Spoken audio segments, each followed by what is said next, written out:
Have you guys realized that the most important thing in a wedding is food? Right? Like it's not the gown of the bride. Ladies always love the gown. I want a gown that is silk, it has like reflects the light, has a little bit of purple. Nobody cares. Nobody cares if your gown is made of gold. Nobody cares if your shoes are from Italy. Nobody. If the rice is nice, the wedding is nice. If you want to prove it, ask anyone who is from a wedding. Just a random person. You pass by a venue and you see your friend. You're like, hey, Charles, how are you? Say, oh, we are here. Okay. You're like, hey, how was the wedding? Very nice. Those people, they are in love. People are in, you could see, that man loves his wife. He loves his wife. There's chemistry. You see the decoration. You can try to pick out things that went wrong in the wedding. You're like, but I had the tent. We blew the tent. The potatoes were soft. There's a way. I don't know who, but that wedding, they should get married again. They should get married. We should attend their anniversary. Because the food was nice. Same person, you ask the same guy. You ask Charles when he's from a wedding where he missed food. Or the salt was not enough. Same guy, you're like, Charles, how are you? We are here. You went for James's which wedding? James, those useless. That man doesn't love his wife. There's no chemistry, no physics, no biology. They're just there. They will divorce in 2 months. You're like, but I heard the decorations were fine. Who puts the salt in binyewa until it starts? No. We cannot allow such things. Me to miss food. You're like, even his shoes were not polished. Like how? Why are you abusing his shoes? Because of the food.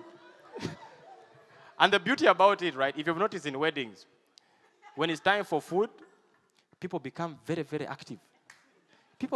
Even people who are sleeping. Because like during speeches, right? During speeches, people are sleeping. The father of the bride is talking, my daughter was born in 1965, and we are here to celebrate her.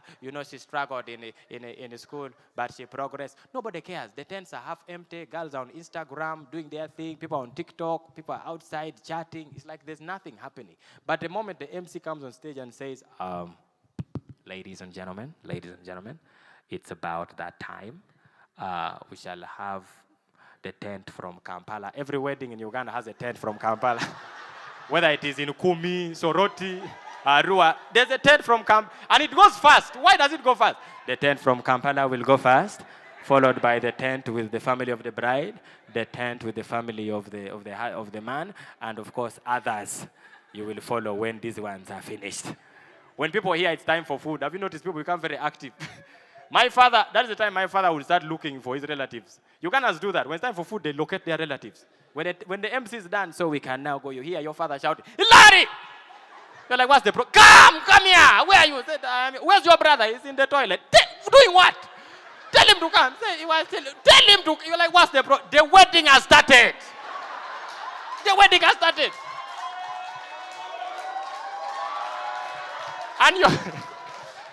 And you're there wondering, we have been here for 4 hours.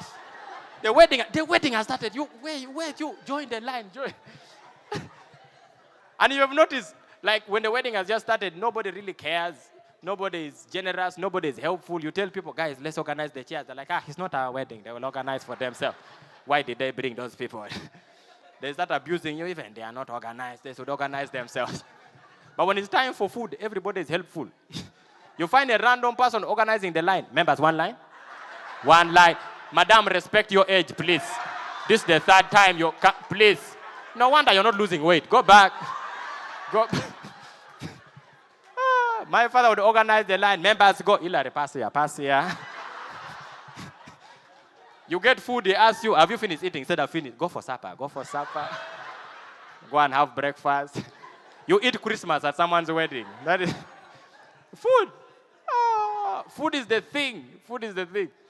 And I don't know why, but I've come to realize that even the way they arrange the food, right? There's some psychology that is played by these guys. This catering service, they play games with us, right? Because they organize the food in such a way that if you're not careful, you will struggle. They start with very useless stuff. Once you reach the line, you find cassava, millet, potatoes, very useless things. Then you go to the next one, they start confusing you with beans, cowpeas, Rice, it start confusing you there. Then they throw in a mix of vegetables, nakati, cabbages, spinach, dodo. But we all know it is a universal agreement that the real food is where? At the end. That is where there is chicken. That's where there's beef, goat's meat, all kinds of delicacies, fish, at the end. Now, I have noticed there's something just wrong with Ugandans generally, right? I've been to a wedding of a friend of mine. He's from France, right? And he had a wedding, and I noticed white people are very careful about the kind of food they eat, right? Because these people reach the line, and they ask them, those catering service servers always ask questions. They're like, excuse me, madam, would you like some rice? It's like, no, not really, not really. I'm kind of watching my calories, you know. I'm really trying to maintain it on a minimum. So I think just give me a little bit of touch of spinach and broccoli. Broccoli. Me, broccoli. Just give me a little bit of spinach and broccoli. And also probably if you just give me a little bit of that's potatoes. That should be good. That should be good. And then she walks across. By the time she reaches where there's meat, fish, chicken, there is space on the plate. She can put these things on the plate and go happily. A Ugandan wedding. I have an uncle, his name is Ogwal. When Uncle Ogwal reaches the line, he doesn't want questions. The moment he reaches the line and they ask him, they're like, excuse me, sir, would you know what, do you want to eat rice? Do I look like I don't eat rice? They're like, sir, would just like to, please serve. Let us be serious. Let us be, he goes to the next one, they're like, sir, do you want potatoes? Madam, serve the potatoes. Sir, he starts warning them in advance. Remember, don't ask me stupid questions, huh? Please, you serve. I know the bride. I don't know why. He started telling you how he knows. I started with her. Who do you think used to do her homework? You. He gets everything. By the time my uncle reaches where there's real business, like chicken, fish, beef, and all of this, the plate is full, soup is pouring here and there. He has a bottle of soda here. He has a bottle of bell lager here. He has mineral water here. He has a glass of Tusker Light here. He has toothpicks in his ears. There's no space on the plate. He looks at the chicken looks at him. He's wondering now, what do we... I promise you, tears started rolling in his eyes. Tears of despair. The person serving asked him, sir, what do we do? And put in the mouth, just put. Put 2 pieces in the mouth. You're gonna know it. Put 2 pieces in the mouth. And also, this is the thing I noticed, and I don't know if it will surprise some of you. When you go to a white wedding, this is the thing I noticed. Food remained. I will say that again because probably some of you have not understood. I went to a white wedding and food remained. In Uganda, it's an abomination. Not only does food get over, things get lost. The things that the catering service came with, right? Like the saucepan of rice, the saucepan of potatoes. You see the manager moving around, the saucepan of rice. There's always a family that is a suspect. When it's moving around, the saucepan of beans, and they're like, you ask Okello, those ones are the ones. You ask those ones.